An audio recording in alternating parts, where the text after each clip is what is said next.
ஜெபம் செய்வோம். அன்பை இரக்கமுள்ள பரலோக பிதாவே, மனமகிழ்ச்சியான இந்த காலை வேளைக்காக நன்றியோடு ஸ்தோத்திரிக்கிறோம். காலை தோறும் கிருபை புதிதாக இருப்பதற்காக ஸ்தோத்திரம்.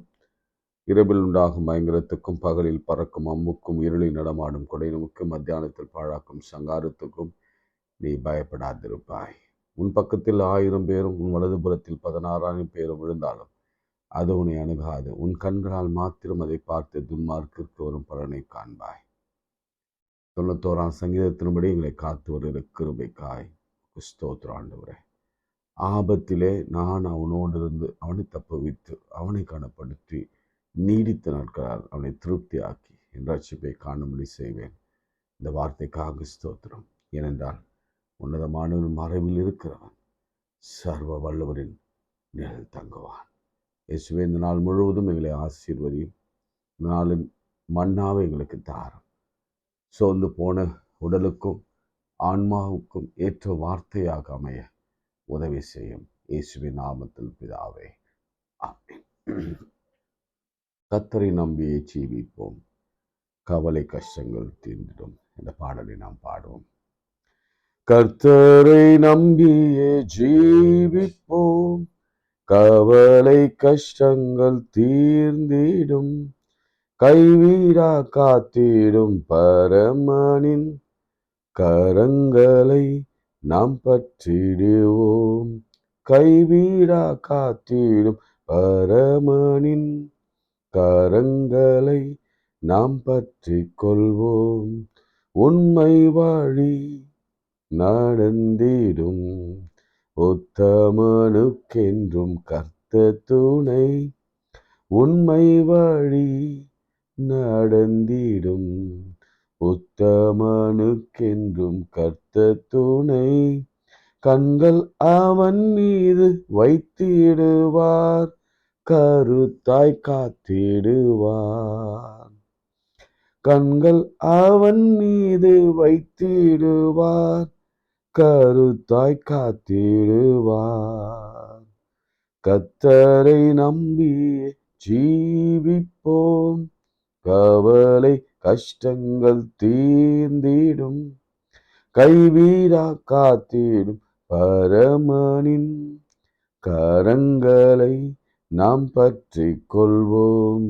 கைவிடா காத்திடும் பரமனின் கரங்களை நாம் பற்றி கொள்வோம்.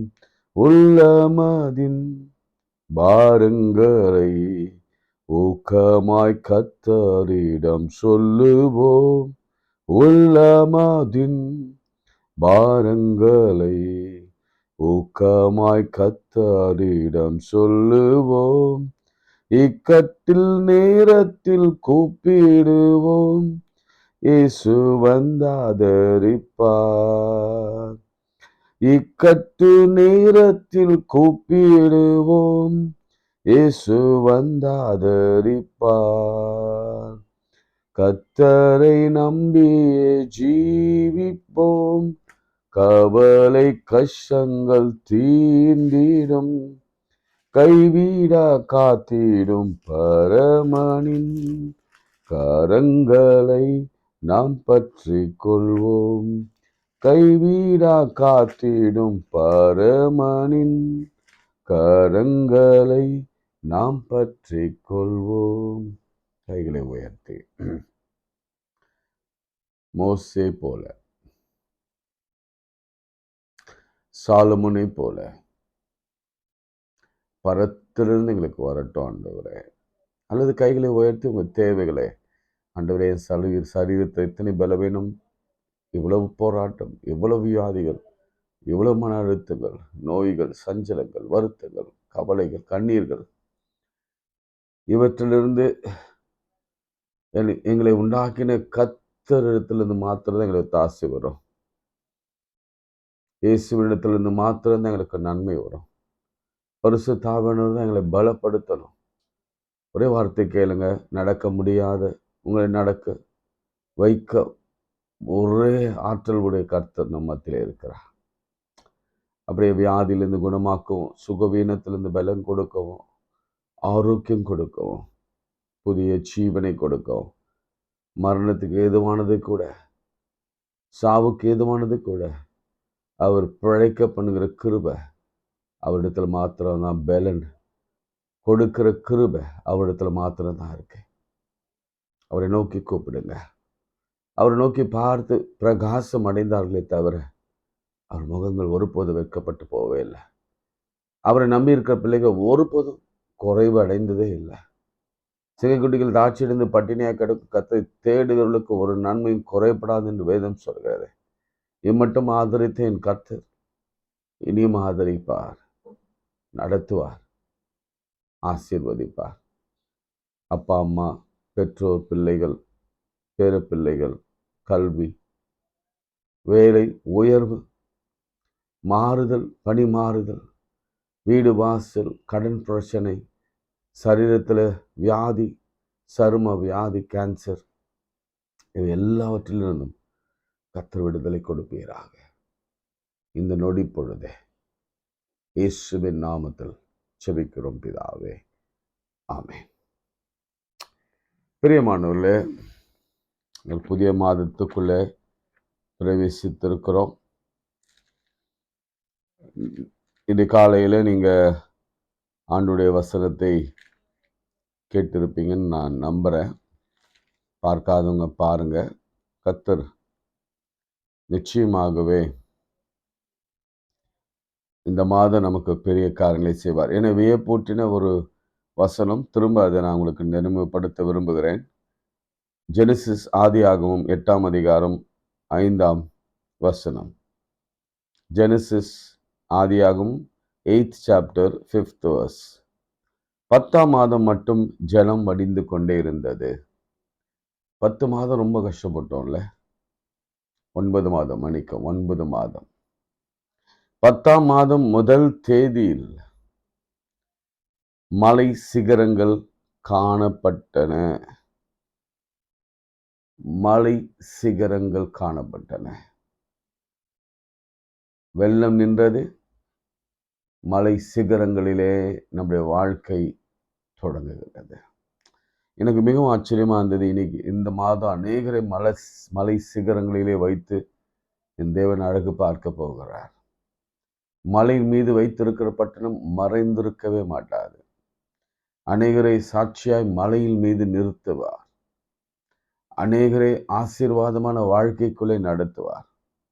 இந்த மாதம் நீங்க இந்த வார்த்தையை பிடித்து கொள்ளுங்க. 10ஆம் மாதம் முதல் தேதியிலே ஆண்டவர் நமக்கு கொடுத்த வார்த்தை, மலை சிகரங்கள் காணப்பட்டன. எவரெஸ்ட் மாதிரி, ரைட்? உலகத்திலே உயர்ந்த மலை சிகரங்களை போல உலகத்திலே உயர்ந்த வாழ்க்கையை, உயர்ந்த மேன்மையும் கர்த்தர் தருவார். நாம யோபுவின் சரித்திரத்தை பார்த்து கொண்டிருக்கிறோம். அதுல 1ஆம் அதிகாரத்துல முதல் அதிகாரத்தை நம்ம பார்த்தோம். அதை நம்ம கொஞ்சம் திருப்பிக் கொள்ளலாம். யோபு 635ஆம் பக்கம், ஜோபு 21. நிர்வாணியாய் என் தாயின் கர்ப்பத்திலிருந்து வந்தேன், நிர்வாணியாய் அவ்விடத்துக்கு திரும்புவேன். கர்த்தர் கொடுத்தார், கர்த்தர் எடுத்தார், கர்த்தருடைய பரிசுத்த நாமத்திற்கு ஸ்தோத்திரம். பிரியமானவர்களே, ரொம்ப ரொம்ப தெளிவான ஒரு அறிக்கையை யோபு செய்கிறார். இப்போ நம்ம கைகளில் இருக்கிற எல்லா ஆசீர்வாதங்கள், வீடு, ஆஸ்தி, வேலை, கார், பங்களா, பிள்ளை செல்வங்கள், திருமண வாழ்க்கை, பேரப்பிள்ளைகள், இவையெல்லாம் கர்த்தர் கொடுத்தது. இந்த ஸ்டேட்மெண்ட் நல்லா கவனிங்க. அவர் கொடுத்ததை அவர் எடுத்துக்கிறார். அவர் எடுத்துக்க எல்லா உரிமையும் உண்டு. நாம் அவரிடத்துல போய் நான் சம்பாதிச்சேன், என் கையின் பிரயாசம், என்னுடைய வலிமை, என்னுடைய அறிவு, என்னுடைய ஆற்றல், என்னாலதான் நடந்ததுன்னு யாரும் சண்டையிடவோ குறை கூறவோ அவரிடத்துல தர்க்கம் பண்ணவும் முடியாது. நல்லா யோசிச்சு பாருங்க. ரொம்ப அழகான வார்த்தை. சில நேரங்களில் நமக்கு லாஸஸ் வரும் பொழுது, தோல்விகள் வரும் பொழுது, போராட்டங்கள் வரும் பொழுது, பிரச்சனைகள் வரும் பொழுது, இழப்புகள் வரும் பொழுது, நிறைய நிறைய காம்ப்ளிகேட்டடான சுச்சுவேஷன்ஸ் வரும் பொழுது, தாமதங்கள் வரும் பொழுது, இந்த சமயத்துல நாம ஆண்டவரை குறை கூறுகிறோம். நல்லா இருந்தப்போ ஆண்டவரை தேடல. ஆனா இப்போ கொஞ்சம் நிலைமை மாறின பிறகு தேடுறோம். ஆனா இங்க ரொம்ப யோபு நமக்கு ஒரு மிகப்பெரிய எக்ஸாம்பிள், முன் உதாரணம்.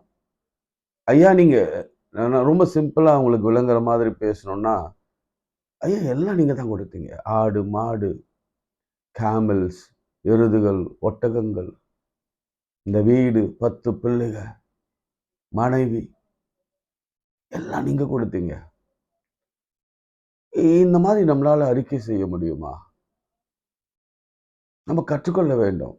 சில நேரங்களில் நமக்கு இந்த மாதிரி இழப்புகள் வரும்போது, ஏன் ஆண்டவர் இப்படி என்னை அனுமதித்தார் என்று ஆண்டவரை விட்டு விலகி ஓடுகிற ஒரு கூட்டம். ஆனால் இங்க யோபு எல்லாவற்றையும் இழந்தவனும் அவன் சொல்லுகிறான், கர்த்தர் கொடுத்த, அதனுடைய எக்ஸாக்ட் மீனிங் அதுதான். கர்த்தர் எனக்கு கொடுத்தார். 1 கோடி கொடுத்தார், 1 கோடி எடுத்துட்டார், அவ்வளவுதான். கர்த்தருடைய பரிசுத்த நாமத்துக்கு ஸ்தோத்திரம். எல்லாவற்றுக்கும் நன்றி, எல்லாவற்றுக்கும் ஸ்தோத்திரம். நீங்க கொடுத்ததுனால வாழ்ந்து கொண்டிருக்கிறோம். இல்லாத எத்தனையோ பேர் இருக்கும் பொழுது நீர் எங்களை தெரிந்து கொண்டு கொடுத்திர, உமக்கு ஸ்தோத்திரம். நீங்க எடுத்துக்கொண்டீங்க, ஏதோ ஒரு காரணம் இருக்கும். அந்த காரணத்தை அலசி ஆராயினால் முடியாது. ஆனால் ஒரு காரியம் செய்ய முடியும், கர்த்தருடைய பரிசுத்த நாமத்துக்கு ஸ்தோத்திரம். அடுத்து 2வது அதிகாரம், நான் அதை கொஞ்சம் முழுமையா உங்களுக்கு சொல்வதற்கு முன்பாக 7ஆம் வசனத்தை உங்களுக்காக வாசிக்கிறேன். 2:7. அப்பொழுது சாத்தான் கர்த்தருடைய சந்நிதியை விட்டு புறப்பட்டு யோபுவின் உள்ளங்கால் தொடங்கி அவனுடைய உச்சந்தலை மட்டும் கொடிய பருக்களினால் அவனை வாதித்தான். அவன் ஒரு ஓட்டை எடுத்து தன்னை சுரண்டி கொண்டு சாம்பலில் உட்கார்ந்தான். அப்போது அவன் மனைவி அவனை பார்த்து, நீர் இன்னும் உம்முடைய உத்தமத்தில் உறுதியாய் நிற்கிறீரோ? தேவனை தூஷித்து ஜீவனை வீடு என்றார். அதுக்கு யோபு சொன்ன வார்த்தை,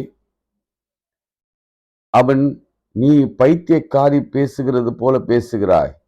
தேவன் கையிலே நன்மையை பெற்று நாம் தீமையும் பெற வேண்டாமோ என்றான். இவைகள் எல்லாவற்றிலும் யோபு தன் உதடினால் பாவம் செய்யவில்லை. சரி, நான் இதோடு நிறுத்திட்டு யோபுவோடு தொடர்புடைய இன்னொரு சம்பவத்தை நான் உங்களுக்கு சொல்ல விரும்புகிறேன். ஏனென்றால் ஆவியானவர் நடத்துதல் போலதான் டெய்லி நமக்கு ஆவியானவர் பேசிக்கொண்டிருக்கிறார், கர்த்தர் பேசிக்கொண்டிருக்கிறார். எனவே 1 சாமுவேல் 30ஆம் அதிகாரத்தை கொஞ்சம் திருப்பிக் கொள்ளுங்க. 1 சாமுவேல் 30ஆம் அதிகாரம். அதுல ஒரு காரியம் நடக்குது.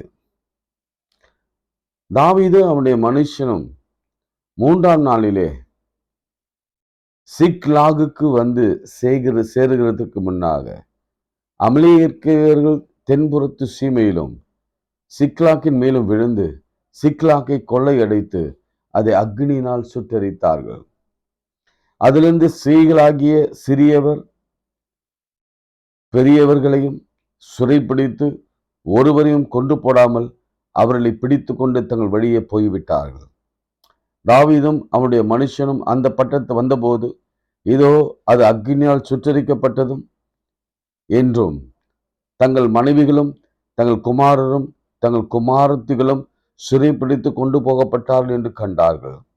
அப்பொழுது தாவீது அவனோடு இருந்த ஜனங்களும் அழுகிறதுக்கு தங்களுக்கு பலனில்லாமல் போக மட்டும் சத்தமிட்டு அழுதார்கள்.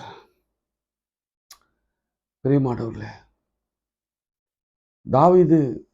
தாவீதுக்கு ஒரு துன்பம்.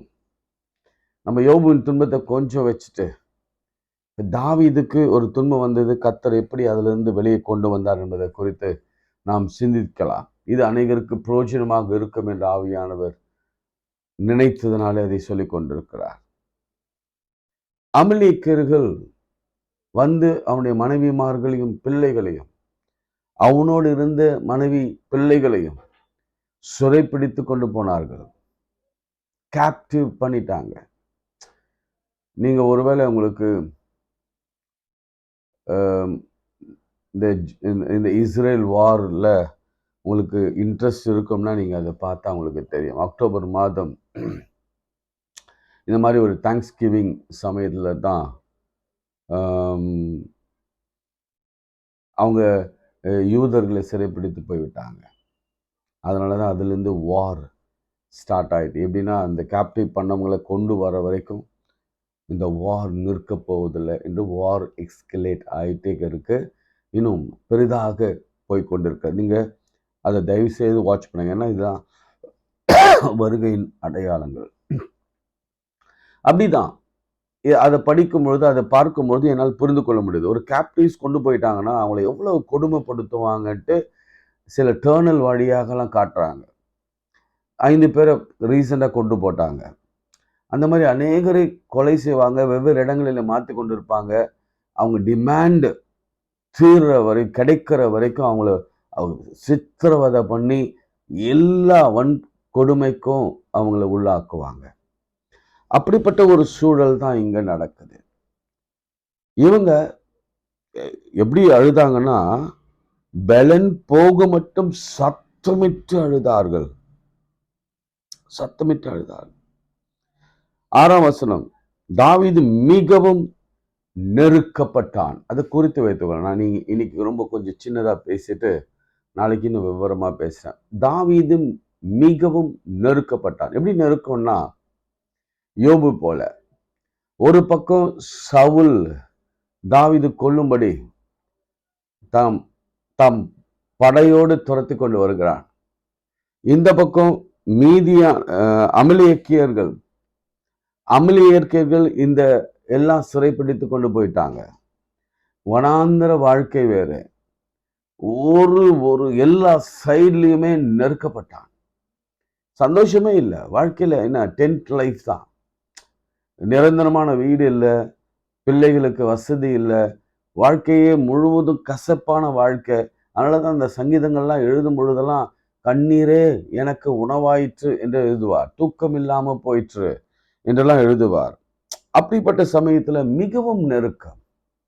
யோபுவுக்கு வந்தது மாதிரி நெருக்கம். யோபுவுக்கு 10 பிள்ளைகள் இறந்து போனார்கள், ஆஸ்திகள் இறந்து போனா, ஆடு மாடுகள், கேமல்ஸ், ஒட்டகங்கள் எல்லாம் இழந்து போனா. அவருடைய மனைவியும் தூஷித்து ஜீவனை விடு என்று சொல்லுகிற அளவுக்கு அவருடைய மனைவியின் வாழ்க்கையில ஒரு பின்மாற்றம்.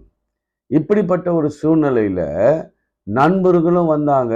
அடுத்த அந்த அதிகாரத்தில் 2ஆம் அதிகாரத்தை பார்க்க போறோம். 7 நாள் பேசாம அவளோடு கூட இருந்த ஒரு சூழல். அப்படிப்பட்ட ஒரு வேதனை, சரீரம் முழுவதும் பாடுகள். அப்படிதான் இவனும் இருந்தான். ஆனா அந்த சமயத்துல இன்னொரு காரியம் நடக்குது. 3வது காரியம். ஃபர்ஸ்ட் சவுல், 2வது அமலேக்கியர்கள், 3வது அவனோடு இருந்தவர்கள். பாருங்க, அவனை கல்லெறிந்து கொள்ளும்படியாக சொல்லிக் கொண்டார்கள். 6ஆம் வசனம், 1 சாமுவேல் 36. தாவீது மிகவும் நெருக்கப்பட்டான். சகல ஜனங்களும் தங்கள் குமார்த்தி நிமித்தம் மன கிளேசமானதினால் அவனை கல்லெறிய வேண்டும் என்று சொல்லிக் கொண்டார்கள். எவ்வளவு பெரிய கொடுமை பாருங்க. கல்லெறினா லிட்ரலி சாகடிக்கணும்னு பிளான் பண்ணிட்டாங்க. ஒரு பக்கம் சவுல் சாகடிக்க வருகிறான், இன்னொரு பக்கம் இங்க சிக்லாக்ல அமலேக்கியர்கள் அவருடைய பிள்ளைகளை சாகடிக்க, மனைவிமார்களை சாகடிக்க கேப்டிவ்ஸா கொண்டு போயிட்டாங்க. இங்க கூட சாப்பிட்டவங்க, உறங்கினவங்க, அவனோடு கூட அவன் வாழ்க்கையை கொடுத்தார். தாவீது இன்ஃபேக்ட் அவளுக்கு வாழ்க்கையை கொடுத்தான். அவங்க யாருன்னு பார்த்தா எல்லாம் கடங்காரர்கள், எல்லாரும் தள்ளிவிடப்பட்டவர்கள், கைவிடப்பட்டவர்கள். ஒரு கேம்ப்ல இருந்தவங்களை கொண்டு வந்து தன்னோடு கூட இணைத்து கொண்டான். அவளுக்கு வாழ்வு கொடுத்தவனே. இதுதான் உலகம். கல்லெறிந்து கொள்ளும்படி சொல்லிக் கொண்டார்களாம். தாவீது தேவனாகிய கர்த்தருக்குள்ளே தன்னை திடப்படுத்தி கொண்டான். முக்கியமா இதுதான் இன்னைக்கு சொல்லி நான் ஜெபிக்க போகிறேன். ஒவ்வொரு நாளும் பாடுகளை பற்றி சிந்திக்கும் பொழுது சொல்யூஷன் இல்லாம சிந்திக்கிறதுல அர்த்தம் இல்லை. எல்லாருக்கும் பாடு வருது. ஐயா, நீங்களே சொல்லுவீங்க, ஐயா இதெல்லாம் எங்களுக்கு தெரியும், யோபு மாதிரி தான். எங்க உச்சந்தலையிலிருந்து உள்ளங்கால் வரையில சருமத்துல பாடு, வியாதி, பலவீனம், சோர்வு எல்லாம் இருக்கு. எல்லாத்தையும் இழந்துட்டேன். என்னையா சொல்யூஷன்? என்ன சொல்யூஷன் அப்படின்னு நீங்க கேட்பீங்க. அதனாலதான் ஒவ்வொரு நாளும் கர்த்தருக்கு சித்தமானால் யோபுவை எடுத்து அவனுடைய சொல்யூஷன், அவனுடைய ஆர்கியூமெண்ட்லாம் வச்சு நம்ம அதை சொல்யூஷன் கண்டுபிடிக்கலாம். ஃபர்ஸ்ட், நெருக்கப்படுகிற பொழுது நம்மை நாம திடப்படுத்திக் கொள்ள வேண்டும். எப்படி திடப்படுத்துறது? Be strong and courageous. யோசுவா 1:9. இதே மாதிரிதான் யோசுவாவும் மோசேயும் நாட்களில மோசேய சொந்த ஜனங்க எகிப்து அடிமைத்தனத்திலிருந்து மீட்டு கொண்டு வந்த அதே ஜனங்க கல்லெறிந்து கொல்லும்படி கற்களை எடுத்துக்கொண்டார்கள். இதை யோசுவா பார்த்தான். அப்புறம் யோசுவாவை நோக்கி, நீ இந்த ஜனங்கள் கொண்டு போ. அப்பா, உன்னையே கல்லெறிய அவங்க பார்த்தாங்களே, சொல்லி கொண்டாங்களே, கல் எடுத்துக்கொண்டாங்களே, நாயமாத்திரம். அப்போதான் மோசே 1ஆம் அதிகாரத்துல, யோசுவா 1ஆம் அதிகாரத்துல சொல்றார். 1:5, 1:9, ஜாஷுவா 1:5 and 1:9 பலம் கொண்டு திட மனதாயிரு. Be strong and courageous. Be strong. எல்லா சமயங்களும், அதாவது நமக்கு வர ஆபத்து, விபத்து, இழப்புகள் மத்தியில, வியாதிகள் மத்தியில ஃபர்ஸ்ட் நாம தளர்ந்துடக்கூடாது, அப்படியே வீக்கா படுத்துடக்கூடாது. அது சாத்தானுக்கு அது பெரிய சந்தோஷத்தை உண்டு பண்ணிடும். அதனால எழும்பணும், ஸ்ட்ராங்கா எழும்பணும், எழுந்து நிற்கணும். கர்த்தர் எனக்கு செய்வார். இதுக்கு முன்னாடி யோசிச்சுப்பார், நல்லா உட்கார்ந்து ஒரு நிமிஷம். இதே சந்தர்ப்பம், இதே சூழ்நிலை, இதே மாதிரியான அனுபவங்கள் நமக்கே ஏற்பட்டிருக்கிறது, நம்முடைய முற்பிதாக்களுக்கு ஏற்பட்டிருக்கிறது, நம்ம அப்பா அம்மாவுக்கு ஏற்பட்டிருக்கிறது, நம்முடைய சொந்தக்காரர்கள் ஏற்பட்டிருக்கிறது, நம்ம சபைகளில வந்திருக்கிறது என்பதெல்லாம் அந்த சாட்சி பைபிள் இருக்கிற வார்த்தைகள் எல்லாம் கோர்த்து பாருங்க. அவங்களெல்லாம் விடுவித்த ஆண்டவர், வெளியிலே கொண்டு வந்த ஆண்டவர், ஏன் என்ன வெளியே கொண்டு வர மாட்டார் என்ற ஒரு நம்பிக்கை முதல்ல வரணும். அதனால we have to be very very very very strong enough to face it. தைரியமா ஃபேஸ் பண்ணுவோம். ஆண்டவர் நம்மோடு இருக்கிறார். யாக்கோபின் தேவன் நமக்கு உயர்ந்த அடைக்கலமா இருக்கிறார். நம்மை உண்டாக்கினவர். இது அவருடைய அனுமதி இல்லாம இது நடந்திருக்கும்ல, இருக்குமா? இல்ல, அதுதான் நான் சொல்றேன். யோபின் வாழ்க்கையில அவருடைய அனுமதியோடு தான் இவை நடக்கிறது என்று புரிந்து கொண்டாலே போதும். we will be very strong. நடக்குது, அவர் ஏதோ ஒரு காரணத்திற்காக இதை அனுமதித்திருக்கிறார். இல்லைன்னா நம்ம வாழ்க்கையை இதை அனுமதித்திருக்கவே மாட்டார். ஏதோ ஒரு நன்மைக்காக, ஏதோ ஒரு பாடத்தை கற்பிப்பதற்காக, பாடத்தை கற்றுக்கொள்வதற்காக, நாம் சிகரங்களை தொடுவதற்காக, ஆமென், நம்முடைய சிகரங்களை தொடுவதற்காக, உயரங்களை தாண்டுவதற்காக, மேன்மை அடைவதற்காக, மகிமையாய் வாழ்வதற்காக கர்த்தர் இந்த பாடுகளை அனுமதித்திருக்கிறார் என்று நம்மை திடப்படுத்திக் கொள்ள வேண்டும். ஃபர்ஸ்ட் எழும்புங்க. இப்பதான் நீங்க நல்ல ட்ரெஸ் பண்ணணும், இப்பதான் நல்லா சாப்பிடணும், இப்பதான் நீங்க நல்ல ஆண்டவருடைய சமூகத்துல வந்து உட்கார்ந்து ஆண்டவரை தேடணும். நீங்க இத பிராக்டிஸ் பண்ணுங்க பாப்போம். இந்த வார்த்தை நீங்க எப்படி இருக்கு பாருங்க. தாவீது கர்த்தருக்குள்ளே, தேவனாகிய கர்த்தருக்குள்ளே தன்னை திடப்படுத்தி கொண்டான். ஆண்டவர் செய்வார். ஆண்டவர் எனக்காக யாவையும் செய்து முடிப்பார். ஆண்டவரால் கூடாத காரியம் ஒன்றுமில்லை. எதை வச்சு அவன் திடப்படுத்திக் கொண்டிருப்பான் தான் பிள்ளை. நான் பிறக்கும் பொழுதே எங்க அப்பா அம்மா, அதுதான் நீங்க 3ஆம் அதிகாரத்துல யோபு சொல்வான், பிறந்த நாள் சபிக்கப்படுவதாக. என் தாய்க்கு ஆம்பளை பிள்ளை பிறந்துச்சு என்று சொல்ற அந்த நேரம் சபிக்கப்படுவதாக. தாவீதுக்கு அப்படிதான். வேண்டா வெறுப்பாக பிறந்த பிள்ளை, வளர்க்கப்பட்ட பிள்ளை, சொந்த தகப்பனே தாம் பிள்ளைய தாவீது அழைக்காம ஆடு மேய்க்க ஒருவன் போயிருக்கிறான்னு சொன்னா, அதெல்லாம் உங்களுக்கு சொல்ல வரேன். திரும்ப கூடிய சீக்கிரத்துல கர்த்தர் உங்களுக்கு அதை சொல்லிக் கொடுப்பார். எல்லா பிள்ளைகளையும் கவர்மெண்ட் வேலைக்கு அனுப்புனா, அவங்க அப்பா ஈசாய் அவன் ஒரு செல்வந்தன், செல்வ சீமானவன். அவன் ஒரு பெரிய ட்ரைப் லீடர். ஆனா தான் கடைசி மகனாகிய தாவீதை ஆடு மேய்க்க அனுப்பினான். அப்பயே அவன் வனாந்திரத்துல எனக்கு ஏன் இந்த நிலைமை? அப்பொழுதுதான் ஒரு கரடி அனாயசமா கொலை பண்றான். ஒரு சிங்கம் ரொம்ப அனாயசமா அதை கிழித்து வாய்களை கிழித்து போடுகிறான். கோலியாத் ஒரே ஒரு ஸ்லிங்ல ஒரே கல்லுல. இதெல்லாம் தான் நம்ம யோசிக்கணும் வாழ்க்கையில. இதுக்கு முன்பு நாம கடந்து வந்த பாதையில கர்த்தர் நமக்கு செய்த நன்மைகளை சிந்தித்து பார்க்கணும். ஒண்ணுமே இல்லாத இருந்த நம்ம கொண்டு வந்து இவ்வளவு இடத்துல வைத்திருக்கிறார். இந்த இடத்துல ஒரு சின்ன ட்ரபிள் அனுமதித்திருக்கிறார் என்றால் நிச்சயமாக அது நன்மைக்காகத்தான் என்று புரிந்து கொள்ள வேண்டும். அதுக்காக உயிரை மாய்த்து கொள்வதோ, அதுக்காக ஆண்டவரை விட்டு ஏத்திஸ்டாக மாறுவதோ, அல்லது ஜெபிக்காமல் விட்டு விடுவதோ நிச்சயம் கூடாது. தேவனாகிய கர்த்தருக்குள் தன்னை திடப்படுத்தி கொண்டான். கவனமா கேளுங்க. இது வெறும் கவுன்சிலிங்னால வருவதல்ல. சில பேர் கவுன்சிலிங் சென்டர் போயிடுறாங்க, நான் ஸ்ட்ராங் ஆயிடுவேன். இல்ல, வேத வசனத்தினால, சாட்சியின் பட்டயத்தினால, வேத வசனத்தினாலே, சாட்சியின் பட்டயத்தினாலே தன்னை திடப்படுத்திக் கொள்ள வேண்டும். பைபிள் நல்லா வாசிக்கணும். இப்பதான் எல்லாரும் மத்தியிலும் ரொம்ப அழகா தன்னை காண்பித்துக் கொள்ள வேண்டும்.